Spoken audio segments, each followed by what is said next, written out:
நீ கலங்காத அப்படின்றத நீங்க பேசிட்டே இருக்கணும். ஆமென் சொல்லுங்க. அதான் ஆண்டவர் சொல்றார், உனக்கு விரோதமாய் குற்றப்படுத்துகிற எந்த நாவையும் நீ குற்றப்படுத்துவாய்.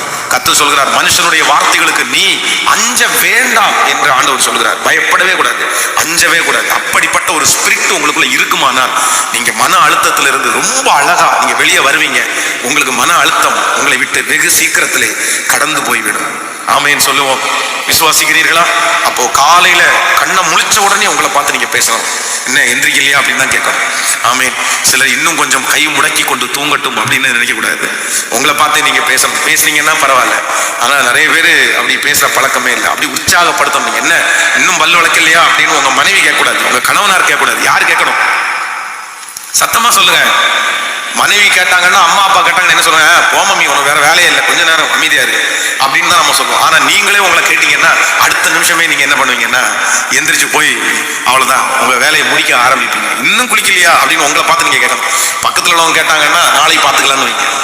ஆமே, அதுதான் நடக்கும். அப்போ நம்மை பார்த்து நம்ம பேசுவோமே, ஆனால் நம்ம என்ன ஆயிரும் அப்படின்னா ரொம்ப அழகா கரெக்ட் ஆயிரும். நீங்க உங்களை பார்த்து நீங்க பேசிட்டீங்கன்னா, நான் நம்புறேன் மூணாவது பர்சன் உங்களை பார்த்து பேச வேண்டிய அவசியம்ன்ற ஒண்ணு வரவே வராது. அல்லேலூயா. அப்ப ஆண்டவரே, எனக்கு இன்னைக்கு ஒரு கிருபை தாரு. இந்த ஃபாஸ்டிங் பிரேயர்ல எல்லாரும் ஜெபிக்கணும். என்னை பார்த்து நான் என்ன பேசணும்னா, என் ஆத்துமாவே நீ ஏன் கலங்குகிறாய், நீ ஏன் கலங்குகிறாய், நீ ஏன் கலங்குகிறாய், நீ ஏன் கலங்குகிறாய். ஆமென் சொல்லுங்க. உங்களை பார்த்து கேட்கிறேன், இந்த கண்ணு பெற எடுக்கிற மாதிரி ஒரு ஆபரேஷன் இருக்கு பாருங்க. ஒரு 50 வயதுக்கு மேலானவங்களுக்கு எல்லாருக்குமே இந்த கண்ணுல கேட்ராக் ஆபரேஷன். அது பண்ணவங்க கை தூக்க பார்க்கலாம். நல்லா கை தூக்குங்க. ஓகே, ஒரு 6-7 பேர், ஒரு 8 பேர் இருக்கீங்க. ஆன்லைன்ல நிறைய பேர் இருப்பீங்கன்னு நினைக்கிறேன். சரி, எப்படி இருந்துச்சு இந்த ஆபரேஷன் உங்களுக்கு? ஒன்றும் பிரச்சனை இல்லை. ஜெபம் பண்ணி என்ன பண்ணிட்டீங்கன்னா, இங்கேருந்து ஜெபம் பண்ணி போயிட்டு சிலர்லாம் பார்த்தீங்கன்னா அடுத்த நாளே கண்ணாடி போட்டு வந்துட்டாங்க.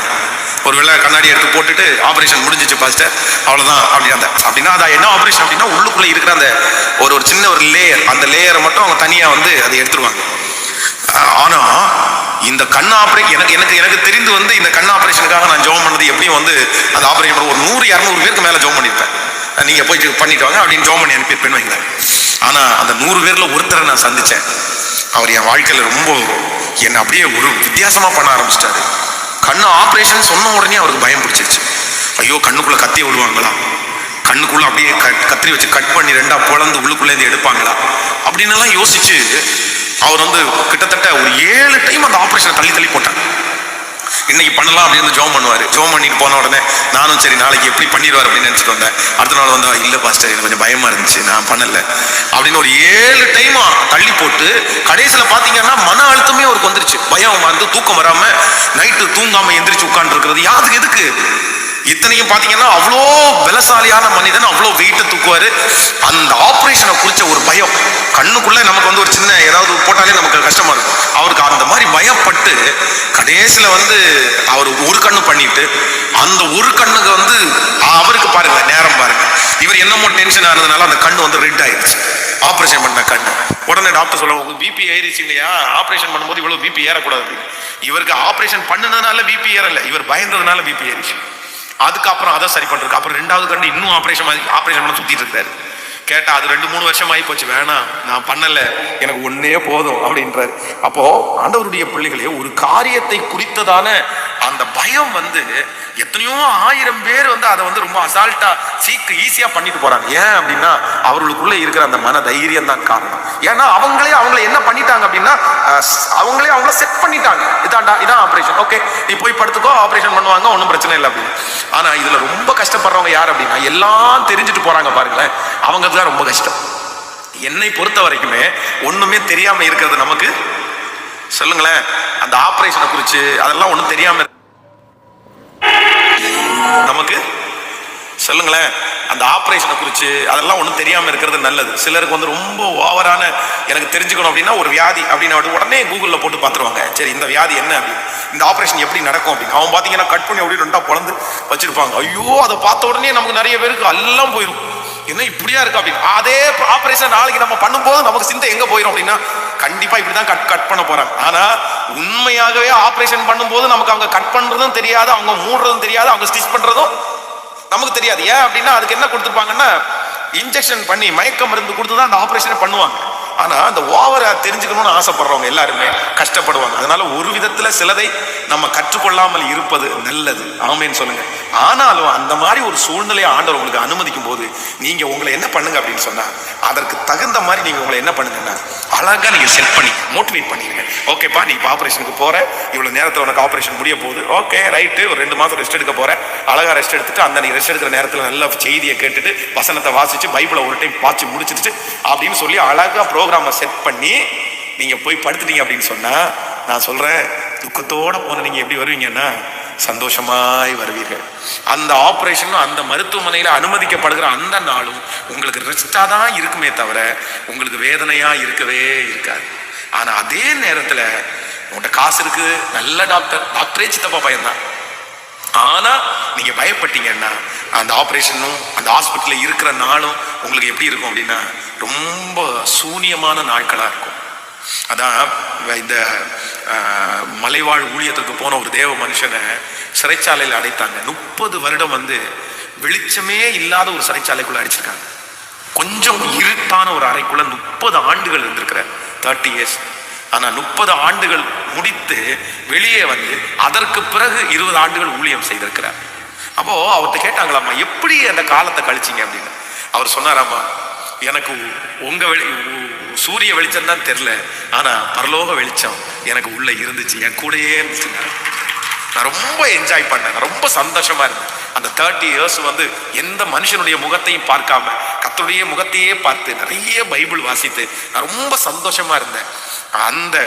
அந்த அன்னைக்கு நான் வாங்கி கொண்ட அந்த பவர் தான் இன்னைக்கு ஊழியமா வெளிப்படுது அப்படின்னு சொன்னாராமா. அப்போ நம்மளா இருந்தா என்ன பண்ணிப்போம் தெரியுமா, அங்க இருந்து 30 வருஷத்துல எலும்பு, நீங்க உங்களை என்ன எடுத்தாங்கன்னா வெறும் எலும்பு கூட மட்டும்தாங்க எடுப்பாங்க. உண்மைதானே? அப்படி ஒரு 30 வருஷம் ஒரு யாரும் இல்லாத ஒரு இருட்டு அறைக்குள்ள உங்களை என்ன அடைச்சு போட்டாங்கன்னா நம்ம வெளியே வரும்போது நிறைய பேர் எலும்பு கூட தான் வரும். ஐயோ அவ்வளவுதான் முடிஞ்சிச்சு, வெளியில செத்து போயிடுற மாதிரி அந்த அளவுக்கு நம்ம பாதிக்கப்பட்டுருவோம். அந்த இருட்டு அறைக்குள்ள யாருமே இல்லாம நம்மளால எப்படி மேனேஜ் பண்ண முடியும்? அப்போ என் ஆத்துமாவே நீ ஏன் கலங்குகிறாய்? இன்னைக்கு ஆண்டவர் யாரிடத்துல இந்த வார்த்தையை பேசுறாருன்னு தெரியல, யார் அப்படிப்பட்ட சூழ்நிலைய வந்திருக்கீங்கன்னு தெரியல. உங்களை குறித்து 1000 பேர் பேசினாலும், உங்களை குறித்து இதுவரைக்கும் நீங்களே உங்களை குறித்து வித்தியாசமாய் பேசியிருந்தாலும், பிசாசு உங்களை பார்த்து வித்தியாசமாய் பேசியிருந்தாலும், நீங்க உங்களை பார்த்து பேசுங்க. நீ ஏன் கலங்குகிறாய்? நீ பயப்படாத. உங்களையே நீங்க ஸ்ட்ரென்தன் பண்ணும்போது நான் நம்புறேன் இந்த பெரிய பிரச்சனையில இருந்து கர்த்தர் உங்களை அழகாய் ஆச்சரியமாய் தூக்கி எடுப்பார். ஆமேன்னு சொல்லுங்க. சோ இரண்டாவதாக நம்பர் 2, ரெண்டாவது ஒரு மன அழுத்தம்.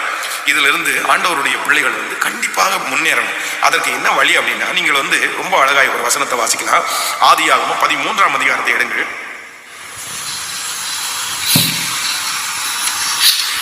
ஆதியாகமம் 13ஆம் அதிகாரத்திலே 10வது வசனத்தை எடுத்துக்கொள்ளலாமா? ஆதியாகமம் 13ஆம் அதிகாரம், ஆதியாகமம் 13ஆம் அதிகாரத்திலே 10வது வசனத்தை சேர்ந்து வாசிக்கலாம். அப்பொழுது லோத்து தன் கண்களை ஏறெடுத்து பார்த்து யோர்தான் நதிக்கு அருகான சமபூமி முழுவதும் நீர்வளம் பொருந்தி இருக்கிறதை கண்டார். கர்த்தர் சோதோமையும் கொமோராவையும் அழிக்கும் முன்னே சோவாருக்கு போகும் வழி மட்டும் அது கர்த்தருடைய தோட்டம் போலவும் எகிப்து தேசத்தை போலவும் இருந்தது. அப்பொழுது லோத்து யோர்தானுக்கு அருகான சமபூமி முழுவதையும் தெரிந்து கொண்டு கிழக்கே பிரயாணப்பட்டு போனார். இப்படி அவர்கள் ஒருவருக்கு ஒருவர் விட்டு பிரிந்தார்கள். நீங்கள் இன்னொரு வசனத்தை கூட வாசிக்கலாம். 13ஆம் அதிகாரம் 10வது வசனத்தை கூட வாசிக்கலாம். 13ஆம் அதிகாரம் 19ஆம் அதிகாரம் 1வது வசனத்தை வாசிக்கலாமா? 19ஆம் அதிகாரம். அந்த 2 தூதரும் சாயங்காலத்திலே சோதோமுக்கு வந்தார்கள். லோத்து சோதோமின் வாசலிலே உட்கார்ந்திருந்தார். அவர்களை கண்டு லோத்து எழுந்து எதிர்கொண்டு தரை மட்டும் குனிந்து. கவனிங்க ஆண்டவருடைய பிள்ளைகளே, இந்த இடத்திலே இந்த லோத்துனுடைய வாழ்க்கையை குறித்து வேதம் நமக்கு சொல்லுகிறது. கவனிங்க, எல்லாரும் ரொம்ப கவனமா கவனிக்கணும். அப்படின்னா ஒரு மன அழுத்தத்திலிருந்து நம்ம வெளியே வருவதற்கு மிக அவசியமான ஒன்று என்ன அப்படின்னா, நம்மை பார்த்து நம்ம என்ன பண்ணணுமா? நம்மை பார்த்து நம்ம பேசணும். நம்மை பார்த்து எந்த சூழ்நிலை வந்தாலுமே, ஒரு மன அழுத்தம் மட்டும் இல்ல, ஒரு கஷ்டம், ஒரு தோல்வி, எது வந்தாலும் ஒரு தேவனுடைய பிள்ளை உங்களை பார்த்து பேசுகிற அந்த ஸ்பிரிட்டை நீங்க வாங்கணும். ஒரு தலைவன் ஆனதுக்கு பிறகு, ஒரு தலைவன் ஆக போகிறவங்க எல்லாருக்குமே ஒரு தலைவன் ஆகி போறவங்க எல்லாரும் ஆலோசனை சொல்லிக்கொள்ள முடியாது. எல்லாருக்கும் எல்லாரும் தைரியம் சொல்லவும் முடியாது. நீங்க 1000 பேருக்கு தைரியம் சொல்ல வேண்டியவங்க, உங்களுக்கு யார் தைரியம் சொன்னாலும் தைரியம் சொல்ல வேண்டியவங்க, உங்களுக்கு யார் தைரியம் சொன்னாலும் தைரியமாகாது. அப்போ நீங்க உங்களோட பேசணும். நம்பர் 2, ரெண்டாவது, மன அழுத்தத்தினுடைய மிகப்பெரிய டேஞ்சர் சோன் என்ன அப்படின்னா, சும்மா இருந்தாங்க அப்படின்னா, நான் சொல்றேன், மன நோயிலிருந்து உங்களால என்னதான் நீங்க மாத்திரை சாப்பிட்டாலும் கண்டிப்பாக வெளியே வரவே முடியாது. நீங்கள் என்னை பொறுத்த வரைக்கும் ஒரு மன நோயினுடைய சிம்டம்ஸ் நான் பல விதத்தை சொன்னேன். ஒண்ணு பாவம் செய்யறது, இந்த பாவம் மனநோயினுடைய ஆரம்பம். அந்த மாதிரி ஏதோ ஒரு பிரச்சனையினால தங்களை ரொம்ப திங்க் பண்ணிட்டே இருக்கிறது, அது ஒரு மனநோயின் ஆரம்பம். ஆனா மிக முக்கியமான மனநோயினுடைய மிக முக்கிய அடித்தளம் என்ன அப்படின்னா, சும்மா இருப்பது மனநோயினுடைய ஒரு மிகப்பெரிய வேர் மாதிரி. இந்த இடத்துல லோத்தை குறித்து வேதம் சொல்லுது, ஆபிரகாமும் லோத்தும் இப்ப பிரிகிற நேரத்துல அவன் மனசுல ஃபர்ஸ்ட் என்ன பிக்ஸ் பண்ணிட்டான் அப்படின்னு சொன்னா, நம்ம சும்மா இருக்கணும்ன்ற ஒரு முடிவு அவனுடைய மனசுக்குள்ள வந்துருச்சு. அவன் சோவாருக்கு போகிற வழியிலே அவன் அந்த நாட்டை அவன் தெரிந்து கொள்கிறதுக்கு என்ன காரணம் அப்படின்னு சொன்னா, சோதோம் குமார பட்டணத்தை தெரிந்து கொள்றதுக்கு காரணம் என்ன அப்படின்னா, அவன் சும்மா இருக்கணும்ன்ற அந்த முடிவை ஃபர்ஸ்டே மனசுல எடுத்துட்டான். நீங்க ஒன்று நினைத்துக் கொள்ளுங்கள், உங்க மனசுக்குள்ள நீங்க நான் எந்த வேலையும் செய்யாம சும்மா கால் மேல கால் போட்டு உட்கார்ந்து சாப்பிடணும், நான் கொஞ்சம் ஃப்ரீயா இருக்கணும் அப்படின்ற மோட்டிவேஷன் உங்களுடைய இருதயத்துக்குள்ள வந்துச்சுனாலே நான் நம்புறேன், அதை இயேசுவின் நாமத்தினால மாற்றுங்க. அந்த எண்ணத்திற்கு வழியே விடாதீங்க. நீங்க ஜோம் பண்ணும் போது கூட எப்படி ஜோம் பண்ணுங்கன்னா, ஆண்டவரே நான் கால் மேல கால் போட்டு உட்கார்ந்து நான் சாப்பிட வேண்டாம், சாகிற வரைக்கும் நான் உழைத்து கொண்டே மரித்து போகிறதுக்கு எனக்கு பலன் தாரும் அப்படின்னு நீங்க கேட்கணும்.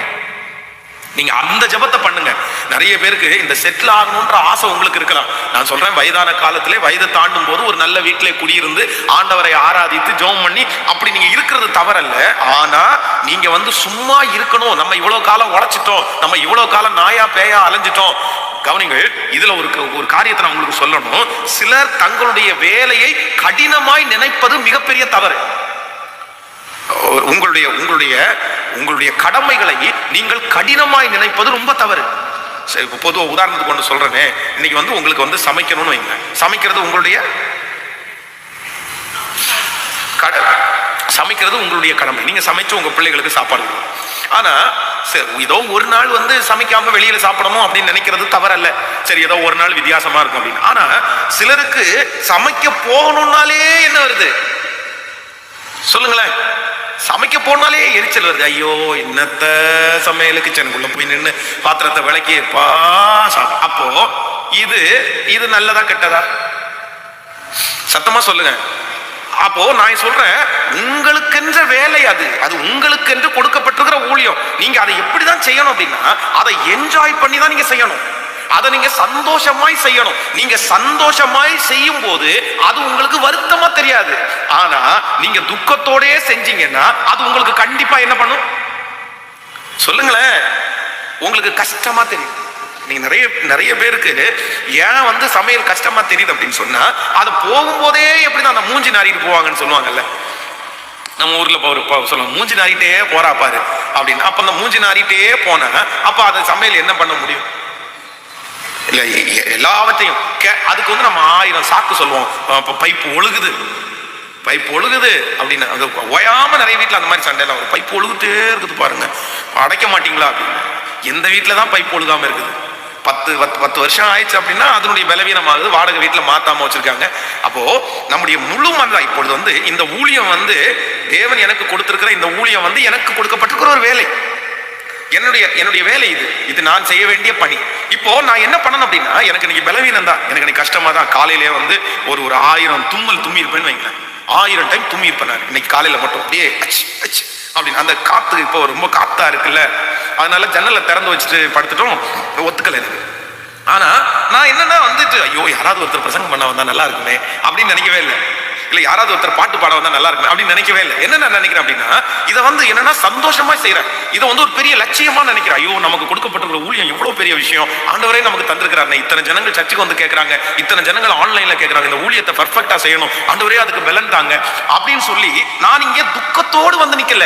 இல்லைன்னா இன்னொருத்தர் நின்னா பரவாயில்ல அப்படின்னு நினைக்கல. எப்படி நினைக்கிறேன்னா, இதை சந்தோஷமாய் செய்யறதுனால நான் நம்புறேன், இதனால எனக்கு ஆசீர்வாதமும் கிடைக்கிறது, எனக்கு பலனும் கிடைக்கிறது. ஆமேன்னு சொல்லுங்க. அப்போ உங்களுக்கு கொடுக்கப்பட்டிருக்கிற வேலையை நீங்க என்ன பண்ணுங்கன்னா, மகிழ்ச்சியாய் செய்யுங்கள். பக்கத்துல இருக்கிற கையை பிடிச்சு சொல்லுங்க, உங்க வேலையை சந்தோஷமா செய்யுங்க. நல்லா சொல்லுங்க, சந்தோஷமா செய்யுங்க. சந்தோஷமா செஞ்சீங்கன்னா உங்களுக்கு ரொம்ப ஆசீர்வாதம். இது இன்னொரு உதாரணம் சொல்றேனே சிஸ்டர்ஸ்க்கெல்லாம். இப்போ உங்க அம்மா அப்பா ஒரு வீட்டுக்கு ஒரு 5 வருஷம் ஆச்சு. திடீர்னு போன் பண்றாங்க, மகளே வீட்டுக்கு வர்றேன் அப்படின்னு சொல்றாங்க. வீட்டுக்கு வர்றேன்னு சொல்றாங்க. உங்களுக்கு என்னமா இருக்கும் பாருங்க, எப்படி இருப்பீங்க? உற்சாகம் வரும் பாருங்களேன். எங்க இருந்து அந்த உற்சாகம் வரும்னே தெரியாது. உடனே சிக்கன் கடைக்கு போறது, மட்டன் கடைக்கு போறது, எல்லாத்தையும் ரெடி பண்ணி வீட்டெல்லாம் பழிச்சுன்னு வச்சுட்டு எப்படியாவது அந்த அம்மா அப்பாவுக்கு சாப்பாடு கொடுக்கணும்னு நம்ம நினைக்கிறோம். அதே பிரதருடைய வீட்டுல இருந்து அந்த அம்மா அப்பா 5 வருஷம் தாண்டி வர்றாங்கன்னு வைங்களேன், அப்படி ஒரு போன் பண்றாங்கன்னு வைங்களேன், ஏமா அம்மா அம்மா அப்பா வர்ற மாதிரி இருக்குமா, போன் பண்ணாங்க வராங்களா அப்படின்னு. எனக்கு ரொம்ப தலைவலியா இருக்கு, ரொம்ப காய்ச்சலா இருக்குது, என்னால எழும்பவே முடியல, பாருங்க காலெல்லாம் வெடிச்சு போய் கிடக்குது, அப்படி இருக்குது இப்படி இருக்குது அப்படின்னு சொல்லிட்டு, எனக்கு கொஞ்சம் ரெஸ்ட் எடுக்க விடுறீங்களா, நீ வேணா கடையில் ஏதாவது வாங்கிட்டு வந்துட முடியுமா பாப்போமா, அதுவும் அவர்கிட்ட சொன்னா துக்கப்படுவாரேன்னு சொல்லிட்டு நம்ம அப்படி நாசூக்கா நம்ம கடையில் ஏதாவது வாங்கி கொடுத்துருவோமா அப்படின்னு. ஆனா அவங்க இன்னும் வீடே சேர்ந்துருக்க மாட்டாங்க. அதுக்குள்ள என்ன பண்ணா, எப்போ போவாங்க வந்துட்டு, ஏன்னா இன்னும் வரவே இல்லை, அதுக்குள்ள எப்போ. அப்போ தனக்கு பிடிச்சவங்க வரும்போது அந்த உடம்பு என்ன பண்ணுது, அதை செய்யறதுக்கு ஏத்துக்குது. ஆனா தனக்கு பிடிக்காதவங்க வரும்போது அந்த உடம்பு என்ன பண்ணல. அப்போ உங்க உடம்புல பிரச்சனையா மனசுல பிரச்சனையா? அப்ப மாற வேண்டியது உடம்பா மனசா? நீங்க நல்லா தான் இருக்கிறீங்க, மனசுதான் சரியில்லை. அப்போ நமக்கு கொடுக்கப்பட்டிருக்கிற அந்த வேலையை, நமக்கு கொடுக்கப்பட்டிருக்கிற எதுவா இருந்தாலும் அதை மகிழ்ச்சியோட நீங்க செஞ்சுட்டீங்கன்னா நான் நம்புறேன் அது உங்களுக்கு ரொம்ப பலன் கொடுக்கும். அதான் ஒருத்தர் ரொம்ப அழகா எழுதி, ரொம்ப பிடிச்சிருச்சு. திராட்சை ஆலைக்கு முன்பாக நீ உட்கார்ந்து வருத்தத்தோடு திராட்சை ரசத்தை பிழிவாயானால் அது ரசம் இல்ல, அது விஷம் அப்படின்னு இருந்தார். அப்ப நீங்க நிறைய பேரா ஆக்கி கொடுக்குற சாப்பாடு விஷமா தான் இருக்கும் போல தெரியுது. அதனாலதான் சுகர் பிபி வருதோ இல்ல. நீங்க கொடுக்கிற சாப்பாட்டை உங்க கணவனார் இதுல விஷத்தை கலந்துருக்கேன்னு கேட்கிறாரு. என்னைக்காவது ஒரு நாள் கேட்டிருக்காரு யாராவது ஒரு நாள்? நீங்க கொடுக்கிற சாப்பாட ஒரு வார்த்தை கூட பேசாம நம்பிக்கையோடு சாப்பிடுறவர் யாரு? உங்க கணவனாரும் உங்க பிள்ளைகளும் என்னைக்காவது ஒரு நாள் அந்த சாப்பாட்டுல சந்தேகப்பட்டிருக்காங்களா? உங்களை கூட சந்தேகப்படுவாங்க, ஆனா உங்களை சாப்பாட்டை சந்தேகப்பட்டிருக்காங்களா? இல்லவே இல்லை. நீங்க சமைச்சு கொடுத்தா கண்ணை மூடிட்டு அது நல்லா இருந்தா நல்லா இருக்கு. சிலர் அதை எதுனாலும் அட்ஜஸ்ட் பண்ணி சாப்பிடுவாங்க. உப்பு இருந்தாலும் அதெல்லாம் ஒன்றும் கண்டுக்க மாட்டாங்க, அது நீட்டா அவங்க சாப்பிடுவாங்கன்னு வைங்களேன். அப்போ இவ்வளவு நம்பிக்கைக்குரிய அப்படின்னா நீங்க உங்களுக்கு கர்த்தர் கொடுத்திருக்கிற போஸ்டிங் என்னன்னா பானபாத்திரக்காரனுடைய போஸ்டிங் கொடுத்திருக்காரு. பெண்களுக்கு எல்லாருக்கும் ஆண்டவர் கொடுத்திருக்கிற போஸ்டிங் என்னது கேட்கல. ராஜாவுடைய உயிரே யார் கையில இருக்குது கேட்கல. பான பாத்திரம் கையில, காரண கையில தான் இருக்குது. உங்களுடைய கணவனாரை, உங்களுடைய பிள்ளைகளை காப்பாற்றுவதும் கொல்லுவதும் உங்கள் கையில கொடுக்கப்பட்டிருக்கிறது. சரியா? நீங்க சஞ்சலத்தோடும் வருத்தத்தோடும் கண்ணீரோடும் எரிச்சலோடையும் போய் சமைச்சு அந்த ஆதாரத்தை கொண்டு முன்னாடி வச்சு அவருக்கு சாப்பாடு கொடுத்தீங்கன்னா அந்த சாப்பாடு உடம்புல ஒட்டுமா? அது நன்மையா இருக்குமா? அது ஆசீர்வாதம் கொடுக்குமா? அப்ப எப்படி சுகர் வராம இருக்கும், அப்புறம் எப்படி பிபி வராம? அப்ப நீங்க என்ன பண்ணணும்னா உற்சாகத்தோட போய் காலையில எழும்பி ஜெபம் பண்ணி அந்த பதார்த்தத்தை ஜெபத்தோட ஆயத்தப்படுத்தி, ஆண்டவரே இதை ஆசீர்வதியும், இதுல இருக்கிற விஷத்தன்மை எல்லாம் மாறட்டும் ஆண்டவரே அப்படின்னு ஜெபம் பண்ணி கொண்டு போய் வச்சீங்கன்னா நான் நம்புறேன் உங்க வீட்டுக்கே என்ன வரும்னா ஒரு பெரிய ஆரோக்கியம் வரும்.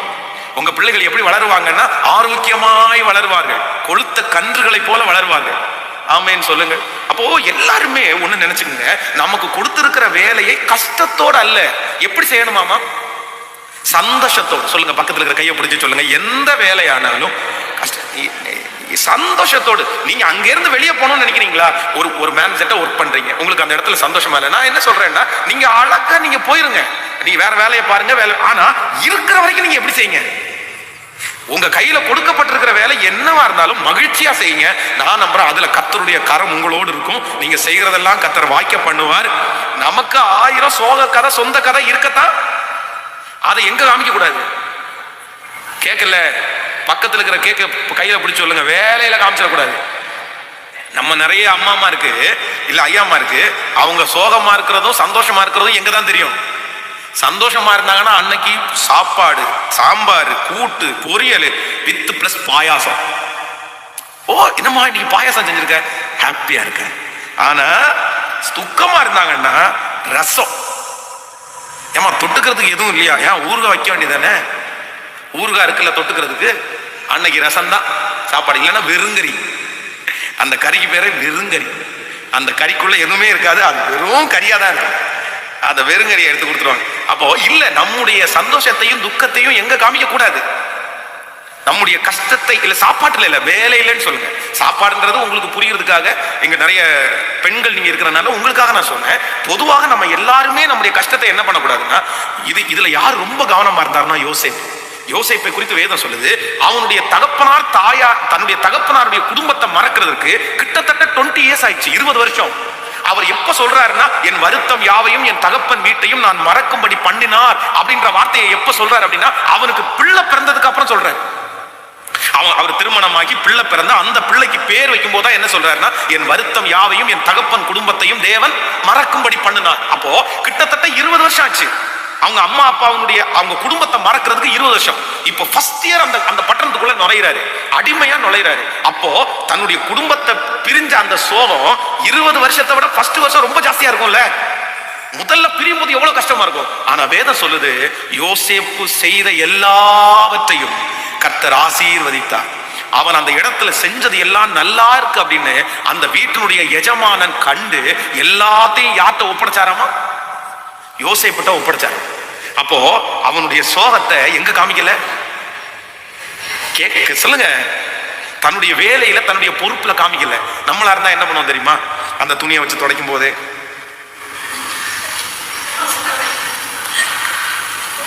ஏன்டா என்னடா பிரச்சனை? நம்ம நிறைய பேர் வேலை செய்யும் போது நம்ம சோகமா இருக்கோமா மகிழ்ச்சியா இருக்குமோ என்ன பண்ணிடலாம்? கேட்கல. அதான் தேவனுடைய பிள்ளை யாருமே உங்களை நிதானிக்கவே கூடாது. மற்றொருவராலும் நிதானிக்கப்படான் அப்படின்னு பைபிள் சொல்லுது. நம்மளை யாருமே என்ன பண்ண முடியாதுன்னா கண்டுபிடிக்கவே கூடாது. நம்ம எப்படி இருக்கோம்னு அவங்க கெஸ் பண்ணவே கூடாது. புரியுதுல்ல? உண்மையான ஒரு தேவனுடைய பிள்ளைய யாருமே கெஸ் பண்ண மாட்டாங்க, கண்டுபிடிக்க முடியாது. இவர் சோகமா இருக்காரா, கவலையா இருக்காரா, இவர் சுகமா இருக்காரா, வியாதியா இருக்காரா, அப்படி இருந்தீங்க தெரியவே இல்லை சொன்னாதான் தெரியணுமே தவிர நம்ம எப்படிப்பட்ட சூழ்நிலையில இருக்கோம்னு நம்முடைய வேலையோ நம்முடைய வாழ்க்கையோ யாருக்குமே என்ன பண்ணிடக்கூடாதுன்னா, ஏதோ ஒரு நேரத்துல நம்ம ஒரு சோகமா ரொம்ப பிரச்சனைக்குள்ள போகலாம். இல்ல, ரொம்ப ஜாக்கிரதையா இருக்கணும். இன்னைக்கு ஒரு தீர்மானத்தோட இந்த இடத்துல இருந்து போங்க. ஆண்டவரே, என் வேலையை நான் எப்படி செய்வேன் அப்படின்னா, சத்தமா சொல்லுங்க எல்லாருமே, சத்தமா கேட்கல, எப்படி செய்வேன் நான்? மகிழ்ச்சியா அல்ல எந்திரிக்கும் போதே எனக்கு அது கொடுக்கப்பட்டிருக்கிற பொறுப்பு, அது சின்னதோ பெருசோ, அது எல்லாருக்கும் ஒவ்வொருவருக்கும் ஒவ்வொரு விதமாய் கொடுக்கப்பட்டிருக்கிறது. உங்களுக்கு ஒரு விதம், எனக்கு ஒரு விதம், பிரதருக்கு ஒரு விதம், சிஸ்டருக்கு ஒரு விதம். ஆனா நான் என்ன பண்ணுவேன் அப்படின்னா, ஹாப்பியா செஞ்சேன்னா அதனுடைய பலனை கர்த்தர் எனக்கு கிருபையாய் கர்த்தர் தருவார். ஹல்லேலூயா. கைகளை உயர்த்தி ஒரு ஹல்லேலூயா எல்லாரும் சொல்லுங்க. ஏசப்பாட்ட கேளுங்க, ஆண்டவரே என் ஊழியத்தை எனக்கு சிறப்பாய் செய்யக்கூடிய கிருபையை தாங்கப்பா. என் கையில கொடுக்கப்பட்டிருக்கிற பொறுப்பை எனக்கு சிறப்பாய் செய்யக்கூடிய பலனை தாருங்க. நான் நேர்த்தியா செய்யணும், எனக்கு இருக்கிற பலத்தோட நான் செய்யணும். ஆண்டவரே, என் சரீர பலவீனத்தினால நான் அப்படி செய்யாமட்டா பரவாயில்ல, ஆனா என் மனசுல தடையாய் ஒரு நாள் என் வேலை தடையாக கூடாது. சொல்லுங்க ஆண்டவரே, என் மன பிரச்சனையினால ஒரு நாள் தடையாக கூடாது. உடல்ல பலவீனமா இருக்கும்போது கொஞ்சம் ரெஸ்ட் எடுக்கிறது தவறல்ல, ஆனா என் மனசு எப்பவுமே அந்த வேலைக்கு ஆண்டவரே முழு இருதயத்தோட செய்யணும். ஹல்லேலூயா, ஆமென் சொல்லுங்கப்பா. அப்போ ரொம்ப அவசியமானது இந்த மன அழுத்தத்திலிருந்து வெளியே வருவதற்கு இந்த இவனுடைய வாழ்க்கையில, இந்த லோத்துனுடைய வாழ்க்கையில நம்ம என்ன கத்துக்கிறோம் அப்படின்னு சொன்னா, அவன் ஒரு டிசைட் பண்றான், ஒரு முடிவு எடுக்கிறான். ரெஸ்ட் எடுக்கணும்னு ஃபர்ஸ்டே முடிவு பண்ணிட்டான்.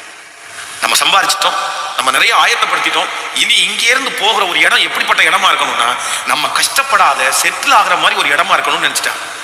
அவனுடைய மென்டாலிட்டி தகுந்த மாதிரியே அதை சூஸ் பண்ணி நம்ம 2வது ஒரு வசனத்தை வாசிச்சோம். வேதம் சொல்லுது, பட்டணத்தினுடைய வாசல்லே அவன் வேடிக்கை பார்த்து கொண்டிருந்தான். அப்படின்னா சும்மா இருந்தான், எந்த வேலையும் அவன் செய்யல, குடும்பத்தையும் பார்க்கல. நிறைய பேருக்கு அந்த வேடிக்கை பார்க்கறதுக்கு பிடிக்கும் பாருங்களேன், அந்த வேடிக்கை பார்த்துட்டே இருந்தான். இதனுடைய ஆபத்து தான் நான் நம்புறேன், அவனுடைய குடும்பம் முழுமையும் அழிக்கப்பட்டது.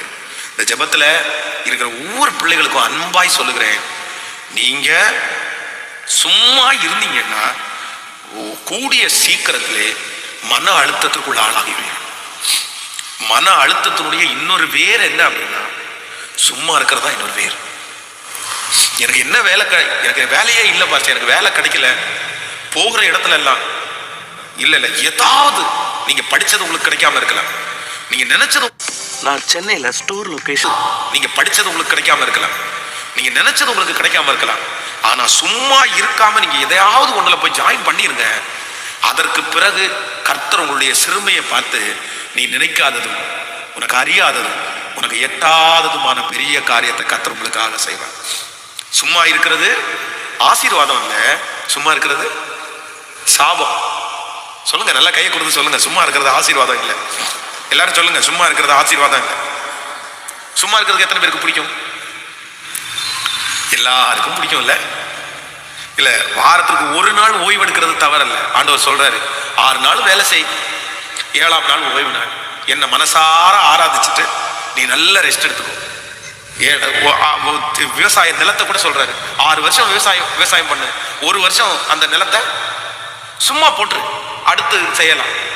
அது எல்லாத்துக்குமே ஆண்டவர் சொல்றாரு ரெஸ்ட். ஆண்டவர் தப்புன்னு சொல்லல, ரெஸ்ட் கண்டிப்பா பண்ணலாம். ஆனா ரொம்ப கேர்ஃபுல்லா இருங்க. உங்க வாழ்க்கையில நீங்க சும்மா இருக்கிறது மாதிரி ஒரு சூழ்நிலைக்கு தள்ளப்பட்டீங்கன்னா நீ சத்துரு உங்களை வஞ்சிக்க ஆரம்பிக்கிற இடம் அது.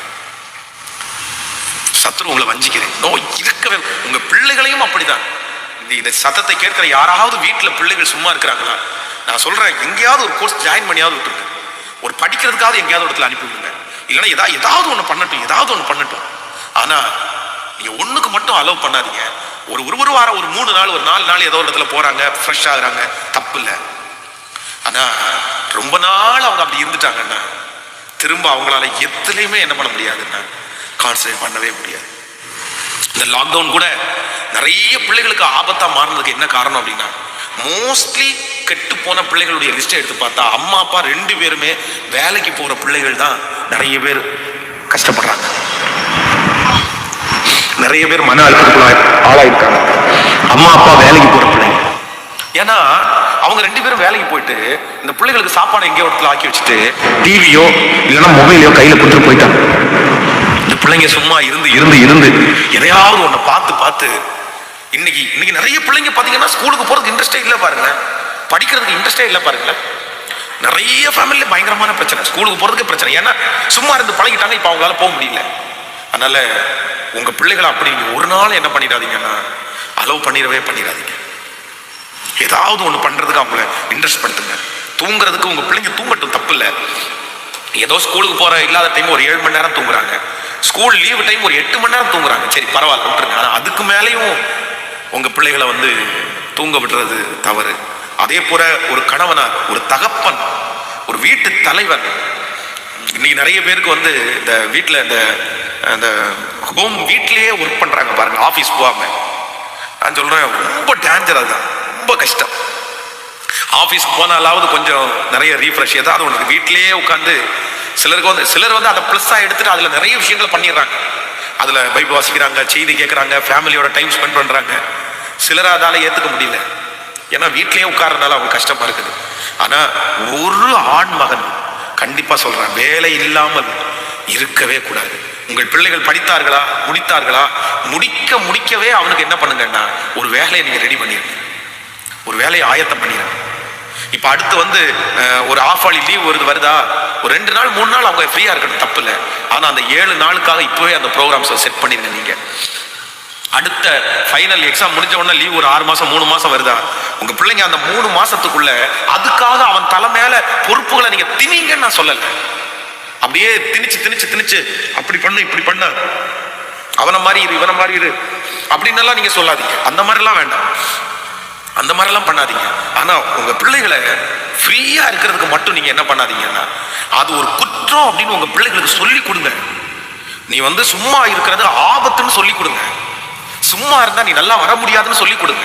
நீ ரெஸ்ட் எடுக்கிறது தப்பு இல்லப்பா, நீ ரெஸ்ட் எடுத்துக்கோ, ஆனா நீ சும்மா இருக்கணும் அப்படின்னு நினைச்சேன்னா நீ வாழ்க்கையில வெற்றி அடைய முடியாதுன்றது உங்க பிள்ளைக்கு எப்படியாவது சொல்லி போதிச்சு கொடுங்க. எங்க அம்மா அப்பா என்ன சும்மா இருக்க விடமாட்டாங்கன்றத நீங்க இப்பவே உங்க பிள்ளைகளுடைய மனசுல பதிய வச்சிருங்க. அதே மாதிரி எங்க அப்பா ஆக்டிவான ஒரு ஆளு, எங்க அம்மா ஆக்டிவானவங்க, எங்க அப்பா சும்மா இருக்க மாட்டாரு, எங்க அம்மா சும்மா இருக்க மாட்டாருங்கிற ஒரு பிம்பத்தை ஒவ்வொரு தகப்பனும் ஒவ்வொரு தாயும் பிள்ளைகளுக்குள்ள நீங்க அறியாமலே இன்ஜெக்ட் பண்ணணும். நீங்க நடந்துக்கணும். நீங்க ஓயாம நீங்க அப்படி இருந்தீங்கன்னா உங்க பிள்ளைகளும் அதுலதான் இருப்பாங்க. ஆனால் நான் சொல்லுகிறேன், இதை நீ எப்படி எடுத்தாலும் சரி, இப்படியே சும்மா இருக்கிறது மாதிரியே உங்க வாழ்க்கை போச்சுன்னா கடைசியில உங்களை மன அழுத்தத்துக்குள்ளதான் கொண்டு வந்து விட்டுரும். She selflessly gives. விட்டுரும். மன அழுத்தத்துக்கு எத்தனை நாள் நம்ம அப்படி உலகத்துல இருக்க முடியும்? ஒரு நிலையான ஒரு வேலையை கர்த்தர் எல்லாருக்கும் தரணும். ஆமேன்னு சொல்லுங்க. நான் அதுதான் ஆண்டவரத்துல ஜெபம் பண்றேன். ஆண்டவரே, எங்க பிள்ளைகள் எல்லாருக்கும் ஒரு நல்ல வேலையை கொடுங்கப்பா. தன் காலத்தில் தன் கனியை தந்து இலையுதிராது இருக்கிற மரத்தை போல் இருப்பான். அவன் செய்வதெல்லாம் என்ன பண்ணுவாங்க? வாய்க்கும். கையை உயர்த்தி ஒரு ஹல்லேலூயா சொல்லு. கரங்களை அசைத்து ஒரு ஹல்லேலூயா சொல்லு. விசுவாசிக்கிறீங்களா எல்லாரும்? ஸோ நம்பர் 2, ரெண்டாவது, மன அழுத்தத்திலிருந்து விடுதலையாக வேண்டும் என்றால் நீங்க என்ன வாங்கணும்னா, சும்மா இருக்கிறத வெறுத்துட்டு, உங்களை சரீரம் சும்மா இருக்கிறதுக்காக தள்ளும், உங்க மனசு சும்மா இருக்கிறதுக்காக தள்ளும், ஏதாவது ஒரு ஓரத்தில் போய் உட்காந்து யோசி, எப்படியாவது ஏதாவது திங்க் பண்ண. இல்லை, நான் வந்த நோக்கம் என்ன?